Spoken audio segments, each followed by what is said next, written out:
Hello friends, இன்றைக்கி சூப்பராக ஒரு நம்ம மீன் குழம்பு தான் வைக்க போகிறோம். என்ன ஸ்டைல்னால் ஒக்கேனக்கல் ஸ்டைலில் மீன் குழம்பு வைக்க போகிறோம். அதுக்கு அயலை மீன், காணாங்கத்தைன்னு சொல்லுவாங்க ஒரு ஊரில், இது அயலைன்னு சொல்லுவாங்க. உங்கள் ஊரில் என்ன மீன் சொல்லுவீங்கன்னு கமெண்ட்டில் எழுதுங்க.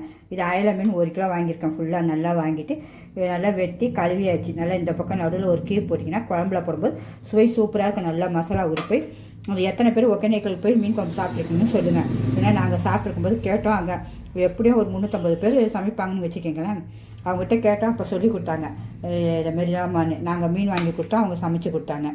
இப்போ நம்ம அதுக்குள்ளே அடுத்தது என்னென்னு பார்த்துருவோம். அதுக்கு முன்னாடி என்னுடைய சமையலை முதல் பார்க்குறதா சிம்பா நியூ சர்ச் சேனலுக்கு சப்ஸ்கிரிப்ஷன் பண்ணிடுங்க ஃப்ரெண்ட்ஸ். உங்கள் ஃப்ரெண்ட்ஸோட வீட்டுக்கும் ஷேர் பண்ணிடுங்க. அதுக்கு முதல்ல புளி, நல்லா ஒரு பெரிய எலுமிச்சங்காய் சைஸ் புளியை ஊற வச்சுக்கோங்க.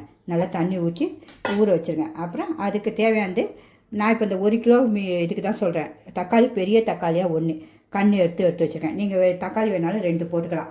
நான் இதை போய் ஊற வச்சுட்டு வந்துடுறோம். ஊற வச்சாச்சு. அப்புறம் அதுக்கு தேவையானது பார்க்கணும். ஒரு 1/4 கிலோ சின்ன வெங்காயம் எடுத்து வச்சுருக்கேன். சின்ன வெங்காயம் தான் டேஸ்ட்டு, சின்ன வெங்காயம் தான் போட்டாங்க. அதுமாதிரி பூண்டு வந்து ஒக்கேனக்கல்ல அவங்க ஒரு சிலர் போடுறாங்க, ஒரு சிலர் போடல. அதனால் நான் காட்டிட்டேன் போடுறதுக்கான. பூண்டு ரொம்ப நல்லது.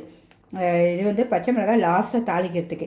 உங்களுக்கு இப்போ இதெல்லாம் நல்லா எண்ணெயில் வதக்கணும். நம்ம வதக்கிட்டு கருவேப்பிலை கொஞ்சம் தாளிப்புக்கும் சரி வதக்கிறதுக்கும் சரி கருவேப்பிலையும் எடுத்து வச்சிட்டேன்.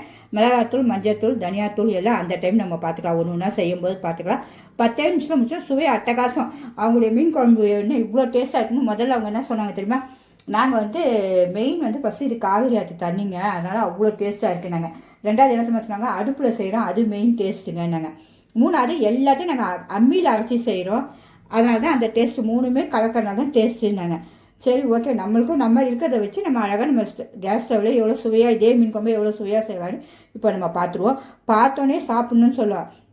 அப்படியே நீங்கள் வச்சோன்னா எப்படா சாப்பிடணுன்னு அந்த குழம்பு, அதுவும் அடுத்த நாளைக்கு சாப்பிடும்போது சொல்லவே வாய்ப்பில்லைங்க. அவ்வளோ ஒரு டேஸ்ட்டு மீன் குழம்பு. எத்தனை பேர் அடுத்த நாள் வச்சு சாப்பிட்டுருக்குன்னு சொல்லுங்கள். அந்த பழைய சாத்துக்கெலாம் அவ்வளோ ஒரு டேஸ்ட்டாக இருக்கும். உண்மையாகவே என்னுடைய சமையல் பிடிச்சதா ஒரு லைக் பண்ணிட்டு பாருங்கள் ஃப்ரெண்ட்ஸ். இப்போ மண் சட்டி தான் வச்சுருக்கேன். நமக்கு ஸ்டவ் இப்போ சிலிண்டர் கஷ்டத்தில் மண் சட்டி வச்சுருக்கோமே நிறைய ஆகுமே நினைக்காதீங்க. மண் சட்டி சூடாகிற வரைக்கும் தான். அப்புறம் சூப்பராக நமக்கு அது அப்படியே நின்று சூடு கொடுக்கும் உங்களுக்கு. இப்போ நல்லெண்ணெய் தான் ஊற்றணும். மெயின் என்ன பாருங்க, நல்லெண்ணெய் கொஞ்சம் நிறையா தான் மீன் குழம்பு ஊற்றுறாலும் உங்களுக்கு இந்த அளவு ஒரு பெரிய குழிக்கரண்டின்னு வச்சுக்கோங்க கணக்கு. அவ்வளோதான். நீங்கள் எவ்வளோ வேணால் ஊற்றலாம். அது அவ்வளோ டேஸ்ட்டு நல்லெண்ணெய். ஒரு எலும்புக்கும் ரொம்ப பலன் பார்த்தீங்களா. நல்லெண்ணெய் இப்போ ஊற்றிட்டு ஃபஸ்ட்டு இந்த வெங்காயத்தை அப்படியே போட்டுருங்க.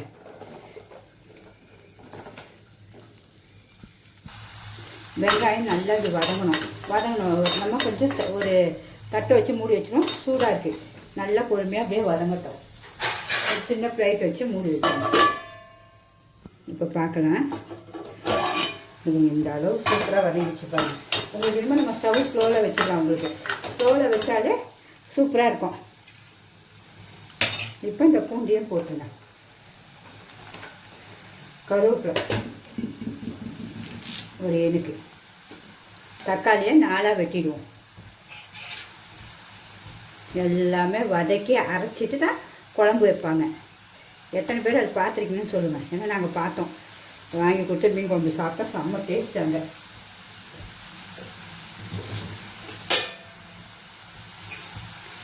அப்படியே வதங்கட்டும். ஒரு 2 நிமிஷம் அப்படியே வதங்கணும். நம்ம மூடி போட்டு மூடி வச்சுருவோம்.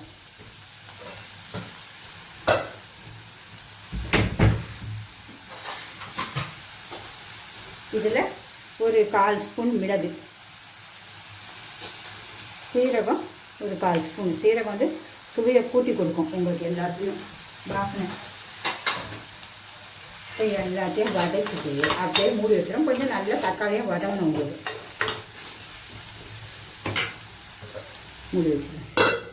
மூடி வச்சுட்டு வதங்கணுன்னு பார்ப்போம். இப்போ பார்க்கலாமா? இப்போ சூப்பராக வதங்கிடுச்சா? இந்த அளவு வதங்கி நமக்கு எண்ணெய் அப்படி பிரிஞ்சு வரணும் உங்களுக்கு. இந்த சட்டி கடுக்கும் அவ்வளோ சூப்பராக இருக்குது. இப்போ நம்ம இந்த புளியை ஊற வச்சுருக்கோம் பார்த்தீங்களா? இந்த புளியை அப்படியே இதில் தான் போட போகிறோம். நம்ம தண்ணி அப்படியே இருக்கட்டும், அப்புறம் அதில் ஊற்றிக்கலாம். இந்த புளியோடு தான் வதக்க போகிறோம் நம்ம. இப்போ புளி போட்டாச்சா? இப்போ தனியாத்தூள் எல்லாமே இதில் போட்டோம். அதுக்கப்புறம் உங்களுக்கு நான் வந்து எங்கள் ஊர் சைடில் நாங்கள் எல்லாம் தனியாத்தூள் போவோம். நான் ரொம்ப போட மாட்டேன். இதில் வந்து அவங்க போட்டாங்க, அதனால் காட்டிடுறேன். நமக்கு ஒரு 2 ஸ்பூன் தனியாத்தூள். அடுத்து மிளகாத்தூள் உங்கள் காரத்துக்கு ஏற்ப. எல்லாமே வறுத்து தான் அரைக்கிறாங்க. ஒவ்வொரு ஊரில் ஒவ்வொரு டேஸ்ட்டு. காரம் எவ்வளோ வேணுமோ அவ்வளோ. ஏன்னா மிளகா இது வந்து காரமாக இருந்தால் தான் மீன் குழம்பு டேஸ்ட்டாக இருக்கும். உங்கள் சுவைக்கு ஏற்ப போட்டுங்க. நான் 1.5 ஸ்பூன் போட்டிருக்கேன், நல்லா பெரிய ஸ்பூன். உங்கள் காரத்துக்கு ஏற்ப போட்டுக்கிறேன். மஞ்சத்தூள் கிருமி நாசி கண்டிப்பாக போடணும். வேறு இப்போ அப்படியே வதக்கிடுவோம். இதெல்லாம் மசாலா போட்டுட்டு ரொம்ப நேரம் அப்படியே வதக்கக்கூடாது. கறிக்குச்சுன்னா சுவை போயிடும் உங்களுக்கு. அவ்வளோதான். இந்த 2 நிமிஷம் முடிஞ்ச உடனே அப்படியே நம்ம ஆற வச்சிட வேண்டியதான். 2 நிமிஷம் வரட்டும்.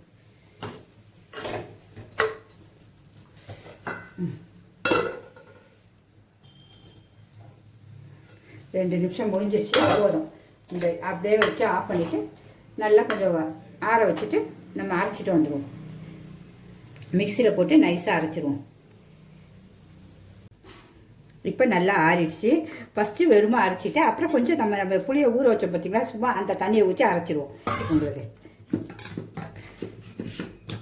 பெரிய ஜாரில் தான் அரைக்கிறேன் இன்றைக்கி. இப்போ அரைச்சிடுவோம். ஃபஸ்ட்டு வெறுமா அரைப்போம். இப்போ தண்ணியை ஊற்றிடுவோம்.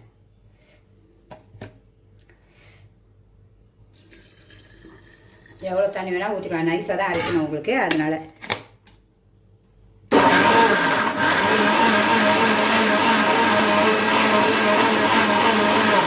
போதும், இந்த நைஸுக்கு இருக்கணும். ஓகே. இப்போ நம்ம இறக்கிடுவோம், ஏற்றுவோம். சட்டி பற்ற வச்சாச்சு. நல்லெண்ணெய் கொஞ்சமாக தாளிப்புக்கு ஊற்றணும். இதில் ஒரு கொஞ்சோண்டு தாளிப்புக்கு. இப்போ கடுகு, வெந்தயம், மீன் குழம்புக்கு ரெண்டும் மெயின் பார்த்தீங்களா. கொஞ்சம் நல்லா பொரியிடும்.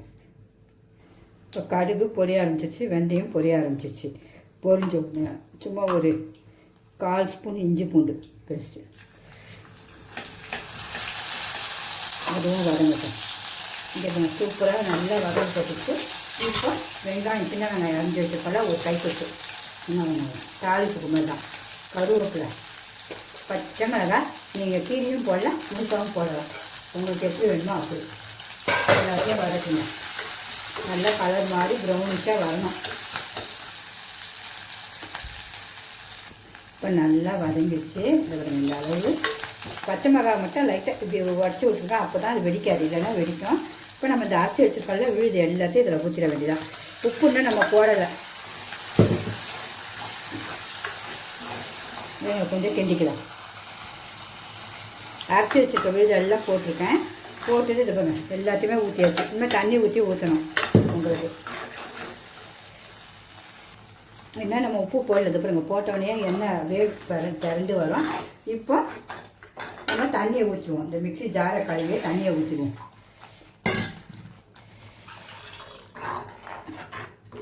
எவ்வளோ தண்ணி வேணுமோ அவ்வளோ தண்ணி நமக்கு இன்னும் கொஞ்சம் தண்ணி ஊற்றணும். உப்பும் போட்டுருவோம். உப்பு சுவை போட, உப்பு மெயின் சுவையே உப்பு தான். தண்ணி எவ்வளோ வேணுமோ நீங்கள் வச்சுக்கலாம். இப்போ உப்பு போட்டுருவோம்.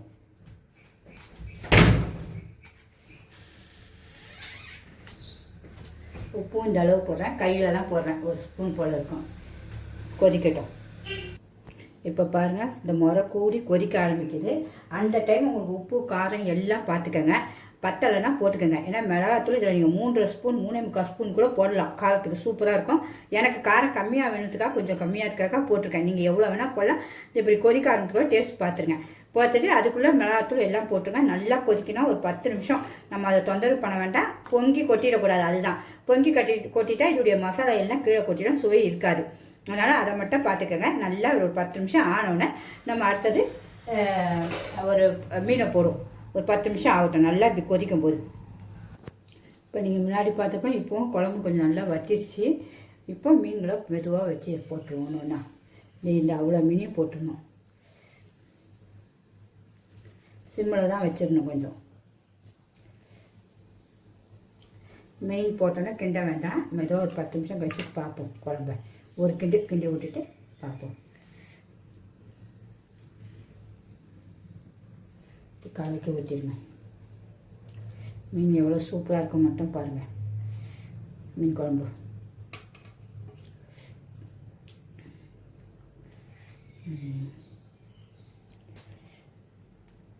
இப்போ எல்லாத்தையும் போட்டாச்சு. சும்மா ஒரே வாட்டி இப்படி லைட்டாக அப்படி கலக்கி விட்டுருங்க. நீங்கள் பார்க்க எப்படி இருக்குது பார்த்தீங்கன்னா, இந்த குழம்பு அவ்வளோ அட்டகாசமாக ஒகேனக்கல் குழம்பு யாருமே மிஸ் பண்ணாதீங்க.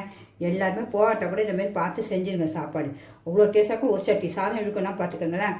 உண்மையாகவே எனக்குலாம் ரொம்ப பிடிக்கும். சரி இதை செய்யணும் சொல்லி நாங்கள் எங்கள் ஊர் குழம்பே அதுக்கு மேலே சூப்பர் டேஸ்ட்டு. திருநெல்வேலி, தூத்துக்குடி அந்த பக்கம். அப்போ இதுங்களாம் அவ்வளோ டேஸ்ட். ஒவ்வொரு ஊரும் ஒவ்வொரு டேஸ்ட் இருக்குது. கண்டிப்பாக இது கொதிச்சோடனே நம்ம கொஞ்சம் ஸ்லோவில் வச்சு ஒரு 10 நிமிஷம் கழிச்சு பார்ப்போம். ஆட்டோமேட்டிக்காக குழம்பு ரெடி ஆகிடும் சூப்பராக. இதை பார்த்திங்களா, குழம்பு சும்மா சூப்பராக கொதிக்க ஆரம்பிச்சிச்சு. தங்கம் மாதிரி ஜொலிக்குது. இந்த சட்டியுடைய என்னென்னா சூட்லேயே நல்லா சூப்பராக வெந்துடும். உங்களுக்கு 1/4 மணி நேரம் 10 நிமிஷத்தில் வேலை முடிஞ்சிடும். இது சூடு ஆகிற வரைக்கும் தான் கொஞ்சம் லேட் ஆகும். இப்போ நம்ம 10 நிமிஷம் கழிச்சு பார்ப்போம். நம்மளுடைய குழம்பு, மீன் குழம்பு, ஒகேனக்கல் குழம்பு டேஸ்ட் பார்ப்போமா?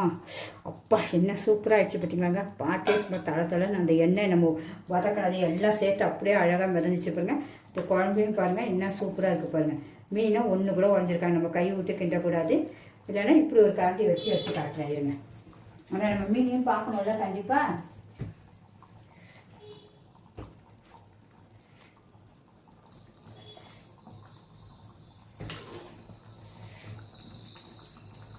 இங்கே பாருங்கள், மீன் அப்படியே சூப்பராக இருக்குது. குழம்பு எப்படி இருக்குது பாருங்கள், அட்டகாசமாக இருக்கும். ஒரு சொட்டு ஊற்றி சாப்பிட்டாலே போதும். இதை அப்படியே ஆஃப் பண்ணிவிட்டு நம்ம ஒரு 1 ஹவர் கழிச்சு நீங்கள் சாப்பிட்டு பாருங்கள். இந்த மீன் குழம்பு டேஸ்ட்டை அப்படி இருக்கும். உடனே சாப்பிட்டாலும் டேஸ்ட். ஆனால் மீன் குழம்புலாம் வச்சு சாப்பிட்றதா சுவை. பாருங்கள் எப்படி இருக்குது பாருங்கள். சும்மா சூப்பராக இருக்கா? நம்ம சுவை பார்த்துருவோமா? ஓகே, நம்ம ஆஃப் பண்ணிடுவோம். இதை ஆஃப் பண்ணாலும் கோச்சிட்டு தான் இருக்கும். ஏன்னா மண்சட்டியுடைய மகிமை அதான். நம்மளுடைய குழம்பு எவ்வளோ சூப்பராக எப்படி ரெடியாக இருக்குது பாருங்கள். செம்ம டேஸ்ட்டாக இருக்கும். அதுமாதிரி சுவையும் அவ்வளோ சூப்பராக இருக்குங்க. ஒகேனக்கல் மீன் குழம்பு எல்லாருமே வச்சுருக்கேன். பாருங்க, நான் சுவையை காட்டுறேன் பாருங்கள், டேஸ்ட் காட்டுறேன் பாருங்கள். இந்த ஒன்று சுவையை காட்ட போகிறேன். செம்ம டேஸ்ட்டுங்க. அவ்வளோ சூப்பராக இருக்குது. சாப்பாடு போட போட இருக்கும். இந்த குழம்பு எப்படி கொதிச்சிட்டு இருக்கு பாருங்கள். நமக்கு இறக்கி வச்சு எவ்வளோ நேரம் ஆகுது. உங்களுக்கு மீனையும் நீங்கள் பார்க்கணும்ல, சாஃப்ட்னஸையும் மீன் சாஃப்ட்னஸையும் காட்டுறேன் பாருங்கள். மீன் அப்படியே இருக்கும். கை வச்சோடனே அவ்வளோ சாஃப்டாக இருக்கும். அங்கே பாருங்கள், மீனும் அவ்வளோ சூப்பராக வெந்திருக்கும். பிடிச்சிருந்தா கண்டிப்பாக லைக் பண்ணுங்கள். சிம்பா நியூஸ் சேனலுக்கு சப்ஸ்கிரிப்ஷன் பண்ணுங்கள் ஃப்ரெண்ட்ஸ். உங்கள் ஃப்ரெண்ட்ஸும் ஷேர் பண்ணுங்கள். நீங்களும் அதேமாதிரி ஒகேனக்கல் மீன் குழம்பு வச்சுட்டு எப்படி இருக்குன்னு கமெண்ட்டில் கண்டிப்பாக சொல்லுங்கள். எல்லாருமே செய்யுங்க. கண்டிப்பாக ரொம்ப சூப்பராக இருக்குது. கண்டிப்பாக லைக் பண்ணிவிட்டு போங்க ஃப்ரெண்ட்ஸ். பாய்.